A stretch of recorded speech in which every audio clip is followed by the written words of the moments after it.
നഖശിഖാന്തം B J പിയെ എതിർത്തിരുന്നവർ പോലും B J പിക്ക് ഇത്രയധികം ശക്തി കേരളത്തിൽ ഉണ്ടായി എന്ന് പറയുമ്പോൾ അതിൽ എത്രയോ കൂടുതലായിരിക്കും ബി ജെ പിയുടെ ഇവിടുത്തെ സാന്നിധ്യം എന്ന് നമ്മൾ മനസ്സിലാക്കണം. ആദ്യം അവരെന്താ പറഞ്ഞതെന്ന് നമുക്ക് കേൾക്കാം. ഈ സംസ്ഥാനത്ത് മൂന്നാം ചേരി, അതായത് ബി ജെ പിയുടെ നേതൃത്വത്തിൽ NDA ശക്തമായതിനു ശേഷം നടക്കുന്ന ഒരു നിയമസഭാ തെരഞ്ഞെടുപ്പാണിത്. നമുക്കറിയാമല്ലോ, നേരത്തെയൊക്കെ 11-12% വോട്ട് കിട്ടുന്ന ഒരു പാർട്ടിയും മുന്നണിയുമാണ് ബി ജെ പിയും NDAയും.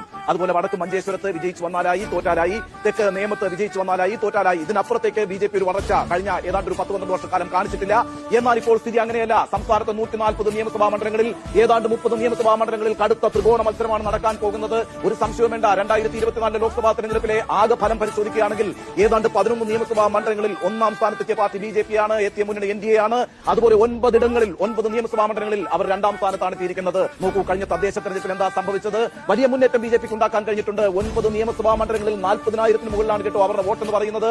ഒരു 10,000 വോട്ട് അങ്ങോട്ടോ ഇങ്ങോട്ടോ മാറുകയാണെങ്കിൽ കേരളത്തിന്റെ രാഷ്ട്രീയ ചിത്രം തന്നെ മാറി.